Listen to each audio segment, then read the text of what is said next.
আসসালামু আলাইকুম ওয়া রাহমাতুল্লাহি ওয়া বারাকাতুহু।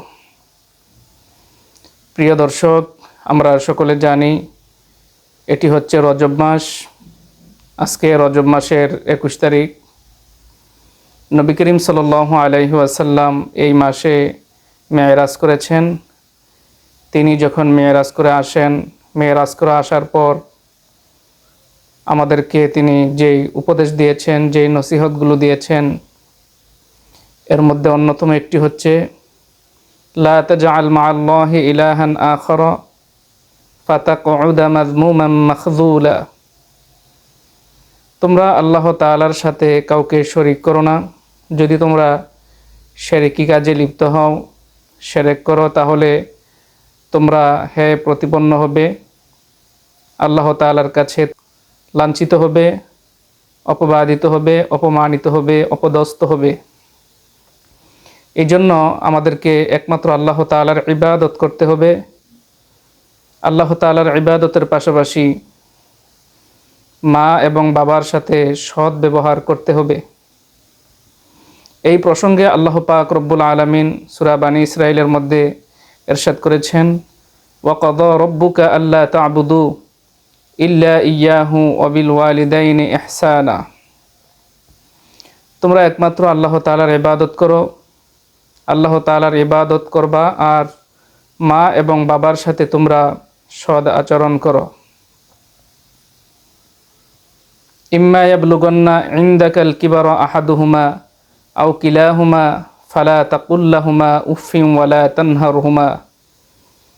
মা এবং বাবা উভয়ের যদি বার্ধক্যে উপনীত হয়, অথবা দুজনের মধ্য থেকে কোনো একজন বার্ধক্যে উপনীত হয় বা অক্ষম হয়ে পড়ে, তাহলে তোমরা তাদের সাথে এমন শব্দ করিও না যেই শব্দ করলে তারা উফ শব্দটুকুন উচ্চারণ করে। মা বাবা যখন বার্ধক্যে উপনীত হয়, অথবা দুজনের মধ্য থেকে কোনো একজন বার্ধক্যে উপনীত হয় অথবা অক্ষম হয়ে পড়ে, তখন তোমরা তাদের সাথে উচ্চ স্বরে কথা বলিও না, তাদের সাথে ধমক দিয়ে কথা বলিও না। ফালা তাকুল লাহুমা উফফিন। তোমরা এমনভাবে কথা বলিও না, এমন আচরণ করিও না যাতে করে তারা তোমার সে আচরণে অসন্তুষ্ট হয়ে মনে কষ্ট পেয়ে তারা উফ শব্দটুকুন করে। ওয়াকুল্লাহুমা কওলান কারীমা। তাদেরকে সম্মান দিবে, তাদেরকে ইজ্জত করবে, সম্মানের সহিত শ্রদ্ধার সহিত তাদের সাথে কথা বলবে, সৎ ব্যবহার করবে, নিচু আওয়াজে তাদের সাথে কথা বলবে। অকফিদ লাহুমা জানা হাজ্জুল মিনার রাহমা। আর তোমরা তাদের সামনে নম্র হও, ভদ্র হও, নত হয়ে যাও। অকুর রব্বির হামহুমা কামা রব্বায়ানি সগীরা। আর তোমরা তাদের জন্য দোয়া করো, তোমরা বলো, হে আমাদের পালনকর্তা, হে আমাদের রব, হে আমাদের প্রভু, মা বাবা আমাদেরকে যেমনিভাবে শৈশবকালে লালন পালন করেছেন, আপনি অনুরূপভাবে তাদের উপর রহম করুন, তাদের উপর দয়া করুন। এরপরে নবী করিম সাল্লাল্লাহু আলাইহি ওয়াসাল্লাম আরও বলেছেন, রব্বুকুম আ'লামু বিমা ফি নুফুসিকুম ইন তাকুনু সালিহিনা ফাইন্নাহু কানা লিল আওয়াবিনা গফুরা। তোমরা তোমাদের অন্তর দ্বারা কি করছো, সব কিছুই আল্লাহ পাক দেখছেন, সব কিছু সম্পর্কে আল্লাহ তাআলা অবগত আছেন। ইন তাকুনু সালিহিনা ফাইন্নাহু কানা লিল আওয়াবিনা গফুরা। যদি তোমরা সত্যবাদী হও তাহলে আল্লাহ তাআলার কাছে তওবা করো, আল্লাহ পাক ক্ষমাশীল, তিনি তোমাদের তওবা কবুল করবেন, তোমাদেরকে ক্ষমা করে দিবেন, তিনি ক্ষমাশীল এবং অত্যন্ত দয়ালু। সুবহানাল্লাহ। অনেক মানুষ আছে বারংবার গুনাহ করে, কখনো ভালো কাজ করে, কখনো মন্দ কাজ করে, একবার পাপ কাজ করে আবার তওবা করে, আবার পাপ কাজ করে আবার তওবা করে। কোনো ব্যক্তি যদি একনিষ্ঠভাবে তওবা করে আর কোনো দিন কখনো গুনাহের কাজ করবে না, আল্লাহ পাক রব্বুল আলামিন তার তওবাকে কবুল করে নেন। অন্য আয়াতের মধ্যে আল্লাহ তাআলা বলেছেন সূরাতুত তাহরিমের মধ্যে, ইয়া আইয়ুহাল্লাযীনা আমানু তুবু ইলাল্লাহি তাওবাতান নাসুহা। হে ঈমানদারগণ, তোমরা আল্লাহ তাআলার কাছে একনিষ্ঠভাবে তওবা করো। এমনভাবে তওবা করতে হবে, সে বলতে হবে, আল্লাহ আমি আর কোনো দিন কখনো গুনাহের কাজ করব না। তাহলে আল্লাহ পাক রব্বুল আলামিন হয়তোবা তার তওবা কবুল করবেন। আল্লাহু আ'লাম। পরবর্তী যে কথাটুকু নবী করিম সাল্লাল্লাহু আলাইহি ওয়াসাল্লাম আমাদেরকে জানিয়ে দিয়েছেন, নবী করিম সাল্লাল্লাহু আলাইহি ওয়াসাল্লাম এর পরবর্তীতে যা বলেছেন, ওয়া আতিযাল কুরবা হাক্কাহু ওয়াল মিসকিনা ওয়া বিনাস সাবিল ওয়া লা তুবাযযির তাবযীরা। তোমরা তোমাদের নিকটাত্মীয় যারা আছে তাদের হক, তাদের পাওনা তোমরা দিয়ে দাও, তাদের হক আদায় করো। ওয়াল মিসকিন, এবং যারা মিসকিন আছে, গরিব আছে, তাদেরকে তাদের পাওনা দিয়ে দাও। ওয়াবনাস সাবিল, এবং যারা পথিক আছে, যারা মুসাফির আছে, যারা পর্যটক আছে, এই সমস্ত ব্যক্তিদের পাওনা তোমরা বুঝিয়ে দাও।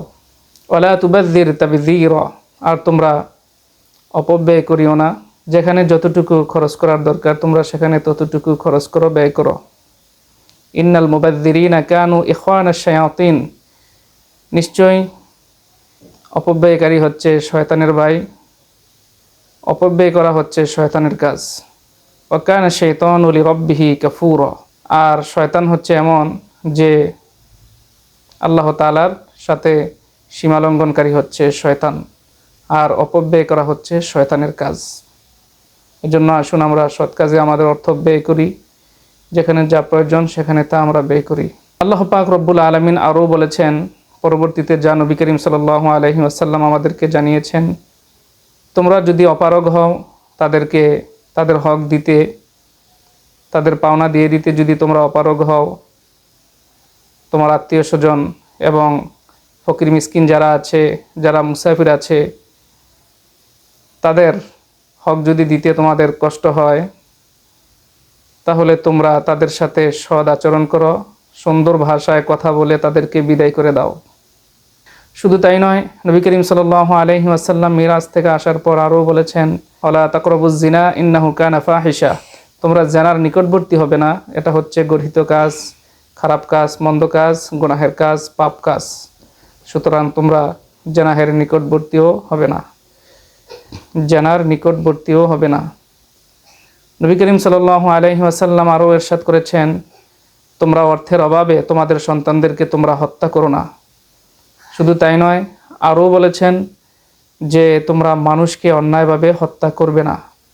নবী করিম সাল্লাল্লাহু আলাইহি সাল্লাম এই উপদেশগুলো আমাদেরকে দিয়েছেন। আল্লাহ পাক রব্বুল আলামিন আমাদের সকলকে আলোচনার উপর আমল করার তৌফিক দান করুন। আমরা সকলে বলি আমিন।